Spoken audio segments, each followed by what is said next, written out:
우리는 삶을 살아가면서 예상치 못한 어려움을 만나고 또 까닭없는 경험을 경험하곤 합니다. 우리가 마음과 생각 또 말과 행동으로 주님을 따르려고 노력하는 상황에서도 악한 사람들의 비난과 공격은 여전히 있고 너무나도 많은 어려움 가운데 처할 때가 참 많습니다. 우리 마음에는 신앙생활을 하면서 보상 심리가 생겨서 내가 하나님을 이렇게 믿고 따르니까 나에게는 다른 사람들보다 어려움이 조금 덜 오고 또 하나님이 나에게 큰 복을 내려주시겠지라는 마음이 우리 사람들 은연중에 있습니다. 그러한 마음을 품고 있는데 우리에게 고통과 고난의 문제가 찾아오게 되면 우리는 나에게 왜 이러한 시련과 고난이 닥칠까 고민하다가 결국 그 고민을 해결하지 못하게 되면 하나님을 원망하고 또 주님을 떠나는 죄까지 범하고 맙니다. 오늘 본문인 시편 17편은 삶에서 우리가 이해할 수 없는 고통의 문제가 찾아왔을 때 그리스도인이라면 어떤 기도와 어떠한 결단을 해야 하는지를 잘 보여주고 있습니다. 설교가 존 버녀는 기도에 대해서 이렇게 말했습니다. 기도는 영혼의 방패이고 또 하나님께 드리는 희생 제사이며 사탄을 내리치는 채찍이다. 역경을 만난 하나님의 자녀들에게 기도는 마지막 무기인 동시에 가장 강력한 무기입니다. 기도하는 사람은 어떠한 고난과 실패 가운데서도 우리를 이기게 하시는 하나님의 강력한, 하나님의 대단하신 그 손길을 경험할 수가 있게 됩니다. 오늘 본문에 등장하는 그 다윗은 어렸을 때부터 주님을 의지하고 찾는 것, 그것에 익숙한 사람이었습니다. 그는 혼자서 수많은 양들을 돌보면서 하나님의 보호와 하나님의 도움이 어떠한 것인지 누구보다도 먼저 그리고 아주 깊이 있게 체험을 했었던 사람입니다. 그래서 그는 하나님을 경외하는 신앙을 소유할 수 있었습니다. 경건하고 그리고 신실하게 삶을 살려고 노력했었던 그를 하나님은 너무나도 사랑하셨고 또 하나님을 사랑하는 그 마음에서 다윗의 그 사랑하는 마음은 비롯되었습니다. 본문 1절은 이렇게 이야기하는데요. 우리가 함께 읽어보겠습니다. 1절입니다. 여호와여 의의 호소를 들으소서. 나의 울부짖음에 주의하소서. 거짓되지 아니한 입술에서 나오는 나의 기도에 귀를 기울이소서. 아멘. 다윗은 하나님께 거짓되지 아니한 입술로 드리는 자신의 기도에 귀를 기울여 달라라고 지금 호소를 하고 있는데 그는 이것을 의의 호소다라고 이야기하고 있습니다. 자신은 아무런 흠이 없고 또 평소에 언행을 삼갔으며 주님의 길에서 떠나지 않았음을 본문에서 계속하여서 강조하고 있습니다. 우리는 이것을 하나님 앞에서 율법적 행위와 공로를 내세우는 교만한 모습으로 오해해서는 안 됩니다. 이것은 하나님이 자신의 상황을 공의로 판단해 주시기를 바라며 또 주님의 공의와 사랑을 전적으로 의지했기 때문에 가능했었던 그러한 고백입니다. 야고보 사도는 야고보서 4장 3절에 기도하면서 응답을 받지 못하는 이유는 정욕으로 쓰려고 잘못 구하기 때문이다 라고 말합니다. 다윗은 자신의 기도가 사적 욕망을 채우려는 불의한 의도가 아니라 하나님의 공의를 구하는 그러한 의의 기도이므로 응답해 주실 것을 간구하고 있습니다. 이 시간 오늘을 살아가는 우리들의 기도를 한번 점검해 보았으면 좋겠습니다. 자신이 그리스도인이라 고백하는 수많은 사람들이 자신의 욕망을 채우기 위해서 자신의 욕망 때문에 기도하면서도 겉으로는 하나님의 영광을 위한다고 말을 하고 또 실제로 그런 줄로 착각하면서 살아가는 사람들이 너무나도 많습니다. 우리가 신앙생활을 제대로 해보려고 노력을 하면 할수록 우리 주위의 환경은 신앙생활을 제대로 할 수 없게 하려고 만드는 것들이 너무나도 많습니다. 그래서 우리가 예배하고 기도할 때에는 주님이 주시는 평안이 나의 마음속에 가득 들어차는 것 같다가도 교회 문만 나서게 되면 신경 쓰이는 것들이 얼마나 많습니까? 그래서 우리의 기도는 우리가 처해 있는 환경을 위한, 우리가 처해 있는 그 환경을 위한 기도가 대부분입니다. 마음 편하게 예수님을 믿을 수 있도록 하나님께서 도와주시기를 너무나도 간절히 간구합니다. 이 문제만 해결해 주시면 앞으로 내가 교회 생활 더 열심히 할게요. 이 문제만 해결해 주시면 내가 정말 하나님 뜻대로 살아갈게요. 라는 기도를 다들 해보시지 않으셨습니까? 우리가 잘 아는 바울은 고린도에서 천막 만드는 일을 하면서 그 번 돈으로 예수 그리스도를 전하는 일을 감당했습니다. 그렇다면 우리가 생각할 때 바울의 이러한 수고와 헌신이 너무나도 귀하기 때문에 하나님이 그의 생업인 그 천막 만드는 일을 대박나게 해주셔야 되잖아요. 근데 바울의 삶은 생업은 물론이고 오히려 복음을 전하는 그 사역조차도 그 방해를 받을 만큼 너무나도 그 삶의 고난과 어려움이 심했습니다. 스스로 예수 믿는 사람이다, 교회에 다닌다는 사람들 그 신앙을 자세하게 살펴보면 그들의 신앙은 자기의 행복을 위해서 예수님을 이용하는 또 종교 활동 정도인 사람들이 너무나도 많은 안타까운 현실입니다. 본인의 행복을 위해 예수님을 이용하고 또 본인의 가족들의 행복, 건강, 성공을 위해서만 온 정성을 다해 기도하는 현실입니다. 과연 우리의 기도는 어떠합니까? 바라기는 오늘 우리의 기도가 사적인 욕망으로 드리는 이방인들이 우상 앞에서 구하는 것과 별반 다를 것 없는 그러한 기도가 아니라 마태복음 6장의 말씀처럼 먼저 하나님의 나라와 하나님의 의를 구하는 그러한 기도가 되기를 소망합니다. 그리스도인이라면 물론 얼마나 열심히 기도하느냐 너무나도 중요하지만 그보다 더 중요한 것은 하나님의 마음에 합한 기도임을 기억하며 자신의 욕망을 이루기 위해 구하는 이방인들과는 달리 먼저 하나님의 나라와 하나님의 의를 구하는 또 오늘 본문의 다윗처럼 의의 호소를 드림으로 하나님께 응답받는 기도 생활하시는 이 신교회의 모든 성도님들이 다 되시기를 간절히 소망합니다. 오늘 본문 7절도 우리가 함께 읽어보겠습니다. 주께 피하는 자들을 그 일어나 치는 자들에게서 오른손으로 구원하시는 주여, 주의 기이한 사랑을 나타내소서. 아멘. 다윗은 지금 하나님께서 당신께 피하는 자들을 오른손으로 구원하신다라고 말하고 있습니다. 성경에서 하나님의 손은 능력을 상징하는데 특별히 그 오른손은 강함 또 능숙함을 상징합니다. 하나님이 오른손으로 구원하신다는 것은 하나님의 완벽한, 하나님의 완전한 구원을 의미하며 또한 하나님께서 당신을 의지하는 자는 최고 또 최선의 길로 인도해 주신다는 것을 의미합니다. 이 말씀은 오늘을 살아가는 우리에게도 아주 동일하게 적용할 수 있습니다.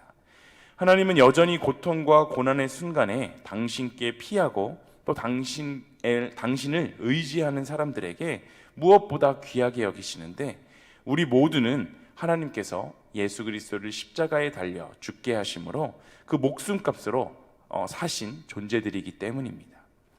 하나님은 아무 흠도 없고 또 아무런 죄도 없으셨던 예수 그리스도를 우리 인간들의 죄를 용서해 주시기 위해서 십자가 위에서 온갖 고통과 멸시와 조롱과 수모를 당하며 죽게 만드셨습니다.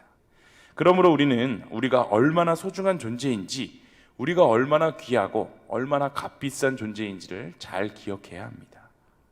가끔 우리는 세상 가운데 살면서 고통과 그 고난의 순간을 마주하게 될 때 열심히 기도함에도 불구하고 하나님께서 나의 기도는 전혀 듣고 계신 것 같지 않고 또 하나님이 나를 버리신 것 같다라는 생각까지도 들 때가 있습니다. 그러나 하나님의 지혜는 우리 인간의 지혜와 비교할 수 없을 정도로 높고 또 고차원적이기 때문에 우리의 생각으로 하나님이 나의 기도를 듣고 계신 것 같지 않고 하나님의 인도하심을 우리가 이해할 수 없다 하더라도 주님의 인도하심이 분명히 나를 가장 안전하고 또 최선의 길로 인도하시는 것임을 우리가 신뢰하며 나아갈 수가 있어야 합니다. 오스 힐먼의 내 목소리를 들으라 라는 책에 기도 응답을 늦추는 까닭이라는 글이 있습니다.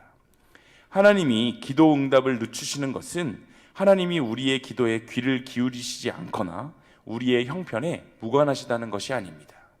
이 세상에 수많은 사람들이 하나님께 자신의 형편이 나아지기를 기도하는데 하나님은 그 많은 요인들이 아주 적절하게 진전이 된 후에야 움직이시기 때문입니다. 하나님은 요셉도 감옥에서 즉각적으로 꺼내주시지 않으시고 오랜 시간을 감옥에 있게 하셨는데 장차 큰 지도자로 일할 요셉에게 필요한 성품과 또한 겸손, 감옥에서 키워주시기 위함이었습니다. 또 예수님이 너무나도 아끼셨던 그 나사로, 나사로가 죽은 이후에 즉각적으로 그를 살려내실 수 있었지만 예수님은 나흘의 시간이 지난 후에야 비로소 살려내셨는데 더욱 많은 이들이 하나님의 기적을 보고 또 하나님께로 돌아오게 하기 위함이었습니다.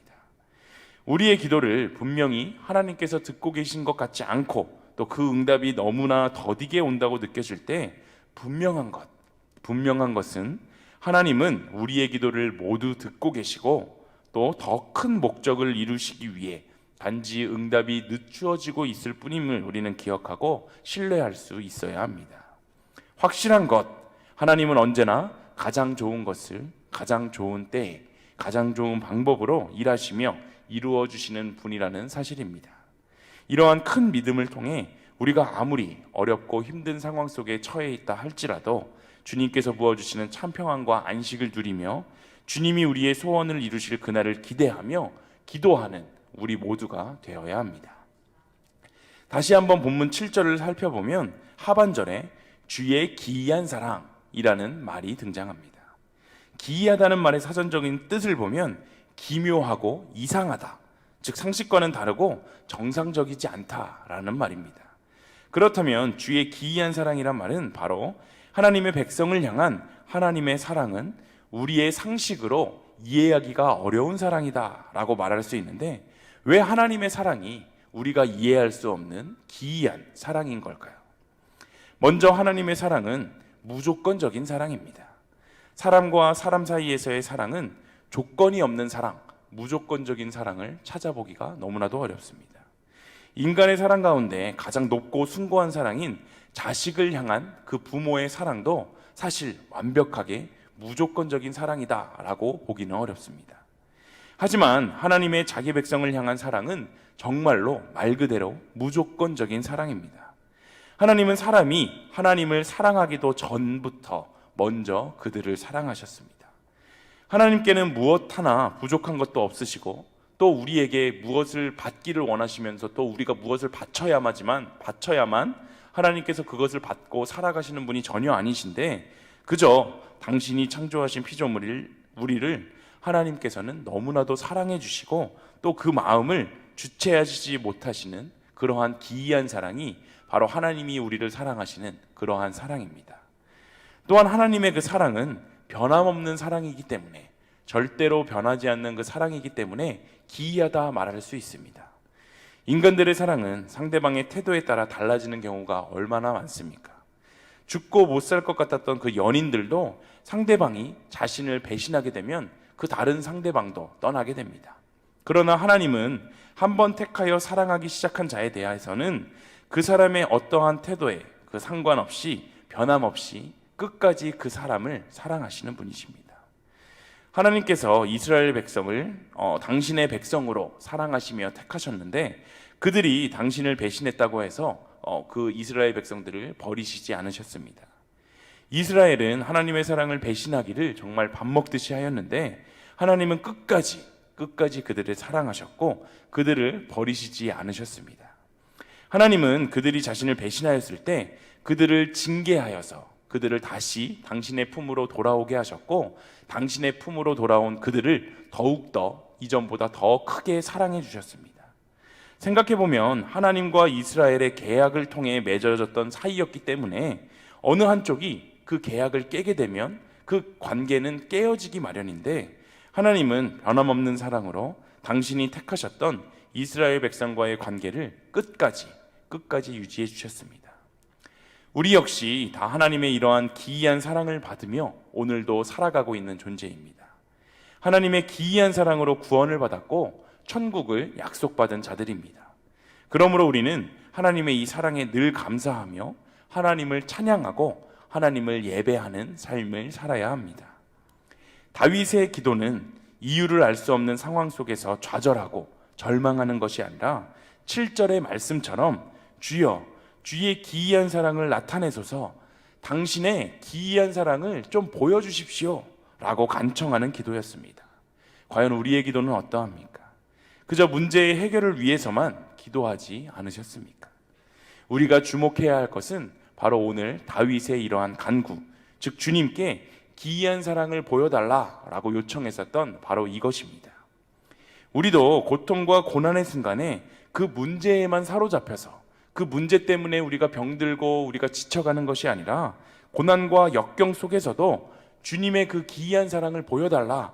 주님, 나에게도 그 주님의 그 놀랍고 기이한 사랑을 보여주십시오 라고 구할 때 우리는 어려움 속에서도 하나님이 지금도 언제나 나와 함께하고 계시고 여전히 나를 사랑해 주시는 분이시구나 라는 것을 깨달을 수 있습니다. 오늘 본문 15절은 이렇게 이야기합니다. 나는 의로운 중에 주의 얼굴을 배우리니 깰 때에 주의 형상으로 만족하리이다. 아멘. 이것은 역경 중에 실족하지 않고 끝까지 주님을 배신하지 않고 주님의 길을 걸어가면서 떳떳하게 주님의 얼굴을 바라볼 것이다 라는 말입니다. 다윗의 시선은 완전하게 주님께 고정되어 있었습니다. 주님이 아직 그를 구원하시지 않은 시점에서도 주님의 응답과 구원을 확신하며 주님을 향한 사랑과 그 신뢰를, 그 무한한 신뢰를 드러내고 있는 것입니다. 어렵고 무서운 일을 당하는 와중에도 신앙적 회의감에 사로잡히거나 주님을 원망하는 것이 아니라 주의 형상으로 만족하리이다. 자신의 만족은 오직 주님께 있다 라고 고백하고 있는 것입니다. 우리는 부족하고 연약한 한낱 인간에 불과하기 때문에 때때로 넘어지고 또 실수하기도 하지만 우리의 마음의 방향과 진실한 만큼은 언제나 하나님을 향하시기를 소망합니다. 오늘 본문의 다윗처럼 억울한 일, 또 삶의 고통과 고난의 순간 가운데 그 문제에만 집중하면서 내 삶에 닥친 어려운 문제를 해결해 달라고 그 문제에만 초점을 맞추다가 문제의 해결이 더디될 때 주님을 원망하는 삶을 살아가는 것이 아니라 우리의 기도의 초점을 하나님이 기이한 사랑, 하나님이 여전히 나를 너무나도 사랑하고 계심을 내가 깨닫게 해달라고, 그리하여서 이 어려움의 순간에도 주님과 동행함으로 넉넉하게 이 모든 고통과 고난의 문제들을 이겨낼 수 있게 해달라고 하는 그러한 기도가 되기를 소망합니다. 오늘도 우리가 주님과 동행하며 주님의 기이한 사랑을 받고 있음을 생생히 느끼고 기쁨으로 충만한 하루를 보내시는 이 신교회의 모든 성도님들의 삶이 되기를 간절히 소망합니다. 우리 함께 찬송가 364장 함께 찬양하겠습니다.